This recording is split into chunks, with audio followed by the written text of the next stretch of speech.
जटिल समस्या हो या भाग्य बाधा हो, व्यापार, नौकरी, शादी की समस्या, करियर की चिंता हो या वैवाहिक जीवन में हो सुख का अभाव, पाइए अपनी समस्त ज्योतिषीय तथा वास्तु समस्याओं का सरल, चमत्कारी, प्रभावशाली समाधान।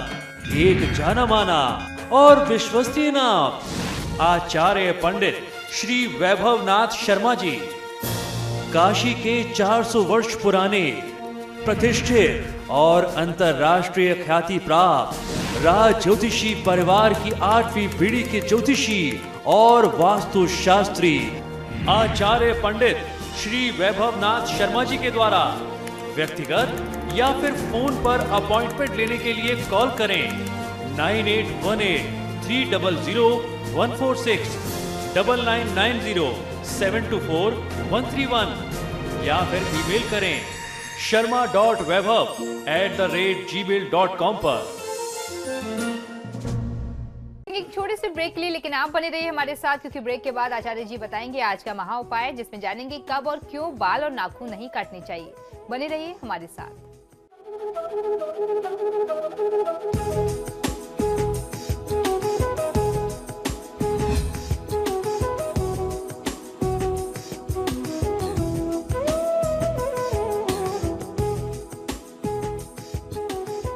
और ब्रेक के बाद एक बार फिर से आपका स्वागत है। चलिए आप जान लेते हैं आचार्य जी से आज का महा उपाय।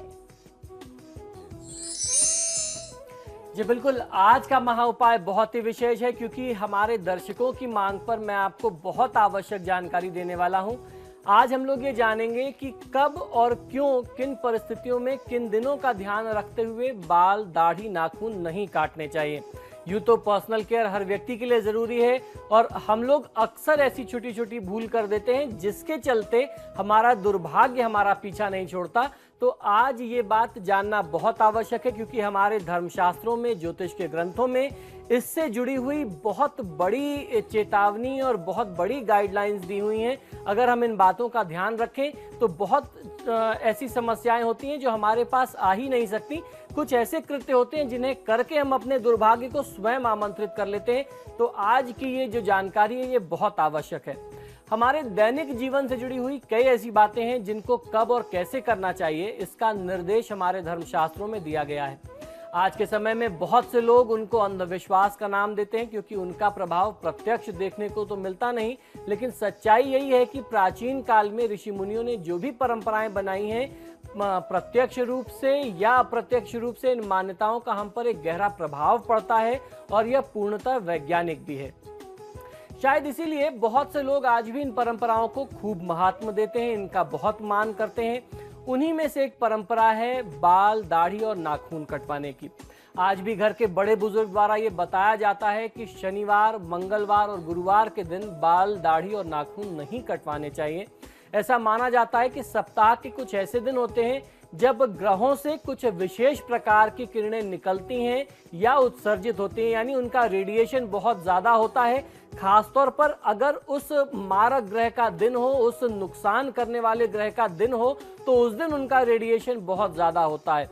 ये किरणें हमारे स्वास्थ्य के लिए हानिकारक होती हैं। मानव एक मस्तिष्क प्रधान जीव है। हमारे शरीर का सबसे महत्वपूर्ण भाग हमारा मस्तिष्क ही है। मस्तिष्क सिर में पाया जाता है। सिर का मध्य भाग अति संवेदनशील और बहुत ही कोमल होता है, जिसकी सुरक्षा बालों से होती है। यही कारण है कि प्रकृति ने हमारे सिर को बालों से आच्छादित किया हुआ है। एक प्रोटेक्टिव लेयर कह सकते हैं, प्रोटेक्टिव कवरिंग दे रखी है। यदि शनिवार, मंगलवार और गुरुवार को निकलने वाली विशेष प्रकार की इन किरणों वाली बात अगर सही है, तो उस दिन बाल कटवाने से इन किरणों का सीधा प्रभाव हमारे सिर पर, हमारे मस्तिष्क पर पड़ सकता है, जो नकारात्मक होता है। फलस्वरूप हमारा मस्तिष्क भी प्रभावित होगा। इसी वजह से इन दिनों में बाल को न कटवाने की बात कही गई है, शेविंग न करने की बात कही गई है और नेल कटिंग नहीं करनी चाहिए, ऐसा हमारे धर्मशास्त्रों का मत है। शास्त्रों के अनुसार ऐसा माना जाता है कि मंगलवार को बाल कटवाने से, अगर कोई जातक मंगलवार को बाल कटवाता है, कोई व्यक्ति अगर हेयर कटिंग कराता है या नेल कटिंग करता है, शेविंग करता है, तो उसकी आयु जो है वह 8 महीने कम हो जाती है। मंगल देवता रुष्ट होते हैं, ऐसा ज्योतिष का मत है। ज्योतिष के अनुसार मंगलवार का दिन जो है वह मंगल ग्रह का ही दिन होता है। शरीर में मंगल का निवास या मंगल का आधिपत्य जो है वह रक्त में रहता है और रक्त से ही बालों की उत्पत्ति होती है। इस दिन बालों को कटवाने से रक्त विकार होने की संभावनाएं बढ़ जाती हैं। खून से संबंधित जो दोष हैं वो बढ़ जाते हैं। इसलिए ऐसा मानते हैं कि चोट चपेट एक्सीडेंट जो है, अगर आप ट्यूसडे को हेयर कटिंग कराते हैं, नेल कटिंग करते हैं, बाल कटवाते हैं तो वो बहुत होते हैं। दूसरा जो है वो ऋण की स्थिति जो है वो उस जातक के ऊपर बहुत ज़्यादा बढ़ती जाती है। मंगल अगर अशुभ होगा, मंगल अगर आपके ऊपर नाराज होंगे, मंगल देवता क्रुद्ध होंगे तो निश्चित जो उनके दुष्प्रभाव हैं। तो सबसे पहली चीज़ चोट चपेट एक्सीडेंट या रक्त संबंधी कोई विकार, ब्लड से रिलेटेड प्रॉब्लम। दूसरा वो कर्ज की स्थिति में आपके सामने आ सकता है। अब बात आती है गुरुवार की। गुरुवार धन के कारक देवता बृहस्पति का दिन माना गया है। बृहस्पति संतान और ज्ञान के भी कारक ग्रह हैं। साथ ही कुछ विद्वान गुरुवार को देवी लक्ष्मी का भी दिन मानते हैं। अतः इस दिन बाल कटवाने से धन की कमी, संतान को कष्ट और ज्ञान की क्षीणता की संभावनाएं बहुत प्रबल होती हैं। आपकी आर्थिक स्थिति जो है वह विपन्नता की तरफ आप बढ़ते जाते हैं, ऐसा ज्योतिष शास्त्र का मत है। तो आइए अब जानते हैं शनिवार का क्या संबंध है इन सारी चीजों से। शनिवार जो दिन है वह शनि ग्रह का दिन है। शनि आयु या मृत्यु को देने वाले ग्रह माने जाते हैं। शनिदेव का संबंध हमारी त्वचा, हमारी स्किन से और स्नायु तंत्र से यानी नर्वस सिस्टम से होता है, हड्डियों से होता है।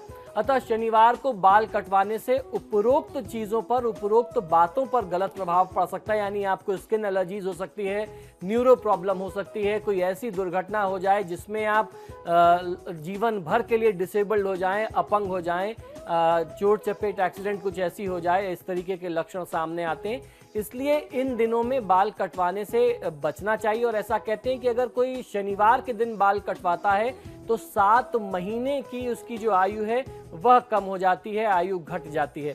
शायद इनसे बचने के लिए ही शनिवार, मंगलवार और गुरुवार के दिन बाल, नाखून इत्यादि न कटवाने की बात कही गई है। अब आजकल के समय में पर्सनल केयर की स्थिति बहुत बढ़ गई है। तो अक्सर लोग हमसे ये भी प्रश्न करते हैं, जो हमारे सामने सबसे ज्यादा पूछे जाने वाले प्रश्न हैं उनमें से एक है, लोग पूछते हैं कि हम नौकरी पेशा हैं, क्या हमें हर दिन शेव करना चाहिए? या बहुत सारी महिलाएं अक्सर ये पूछती हैं कि हमें अगर हेड वॉश करना है, सिर धोना है, बाल धोना है तो हम कौन से दिन में का प्रयोग करना चाहिए, कौन से दिन उचित है और कौन से दिन को त्यागना चाहिए, वर्जित है? शास्त्र के अनुसार ऐसी क्या मान्यता मिलती है, क्या धारणाएं हैं? दूसरा जो गृहिणियां सबसे ज्यादा प्रश्न करती हैं, घरों में रहने वाली, घर को संवारने वाली जो महिलाएं हैं, उनकी जो अपनी जिम्मेदारी या जो उनकी एक चिंता का विषय होता है कि सप्ताह में कौन से दिनों में कपड़े धोने चाहिए, कौन से दिनों में कपड़े नहीं धोने चाहिए, क्योंकि हमारे शास्त्र में इनसे जुड़ी हुई भी कुछ आचार संहिताएं मिलती हैं। तो निश्चित ही शनिवार, गुरुवार और मंगलवार ये 3 दिन ऐसे दिन हैं जिसमें आपको सिर धोने से, बाल धोने से भी बचना चाहिए। ये स्वास्थ्य के लिहाज से भी अच्छा नहीं है। और सिर्फ ऐसा नहीं कि इन दिनों में बाल कटवाने से या नाखून कटवाने से ही आपको वो प्रभाव मिलेगा। अगर आप सिर भी धो करके नहाते हैं तो ऐसा मानते हैं कि आयु क्षीण होती है या स्वास्थ्य पे आपके विपरीत प्रभाव पड़ सकता है। और खासतौर पर अगर कपड़े धोते हैं उस दिन तो ऐसा मानते हैं कि आर्थिक नुकसान की स्थिति बहुत ज्यादा आती है। और जो मैंने अपना व्यक्तिगत अनुभव देखा है कि अमूमन घरों में लोग गुरुवार और शनिवार के दिन को तो जरूर बचाते हैं कपड़ा धोने के लिए। लोग ये मानते हैं कि इस दिन अगर हम ऐसा करेंगे तो हमारे घर की लक्ष्मी चली जाएगी। इसीलिए हमारे धर्मशास्त्रों का ये भी मत है कि खासतौर पर गुरुवार के दिन जब आप घर में साफ सफाई भी करते हैं तो उस दिन सिर्फ झाड़ू लगवानी चाहिए, रगड़ रगड़ के पोछा नहीं लगवाना चाहिए। ऐसा मानना है, ऐसा मत है कि अगर आप इस तरीके से बहुत ज्यादा साफ सफाई करते हैं, रगड़ के पोछा लगवाते हैं, खासतौर पर गुरुवार के दिन, थर्सडे के दिन, तो आपके घर की जो लक्ष्मी है वो चली जाती है, भगवान विष्णु नाराज होते हैं। तो ये कुछ ऐसी आचार संहिता है, कुछ ऐसी नियमावली है हमारे धर्मशास्त्रों की कि अगर आप उन चीजों को ध्यान में रखें तो निश्चित ही आप अपने जीवन में आने वाली, अपने परिवार के ऊपर आने वाली बहुत सारे कष्ट और समस्याओं को रोक सकते हैं। अब यहाँ बात आती है कि अगर किसी व्यक्ति के लिए बहुत अपरिहार्य हो जाए, लोग अक्सर पूछते हैं कि मान लीजिए अगर धोना ही पड़े, हमें सिर धोना ही है, कोई मजबूरी है, कोई कारण है, गुरुवार के दिन धोना है, तो क्या करें? तो पुराने जो मान्यताएं चली आ रही हैं ऐसी परिस्थिति में आप दही, बेसन इत्यादि का प्रयोग कर सकते हैं स्नान करने के लिए भी और सिर को धोने के लिए भी। उससे आपको काफी अच्छा लाभ मिलेगा, किसी भी प्रकार की नकारात्मकता नहीं मिलेगी। सबसे बड़ी चीज चीज ये है। तो ये छोटे छोटे से उपाय हैं जिनको ध्यान में रख करके आप अपने परिवार के सौभाग्य को बढ़ा सकते हैं, बचा सकते हैं। दूसरी एक और चीज ध्यान रखनी चाहिए कि जिस तरीके से मैंने आपको बताया, जिन दिनों में आपको त्याग करना है हेयर कटिंग और नेल कटिंग का, खासतौर पर संध्या काल का समय भी वर्जित बताया गया है। उसके पीछे मेरे हिसाब से जो प्रमुख कारण मुझे समझ में आता है, वो तो पहली चीज तो ये रही होगी कि पुराने समय में विद्युत इत्यादि की उतनी ज़्यादा व्यवस्था नहीं थी, इस वजह से संध्या काल में वर्जना बताई गई है। लेकिन कहीं ना कहीं इसका धार्मिक महात्म भी है, तो शाम के समय भी ऐसा करने से, हेयर कटिंग करने से, शेविंग करने से, नेल कटिंग करने से बचना चाहिए। कभी बहुत मजबूरी में करना पड़ जाए साल में 1-2 बार, तो उसके लिए आप आज्ञा जरूर ले सकते हैं, देवी देवता से क्षमा मांग सकते हैं। लेकिन ऐसी चीजों को आपको अपनी, अगर आपकी नियमित दिनचर्या है तो उनमें बदलाव अवश्य करके आप अपने जीवन में लाभ ले सकते हैं।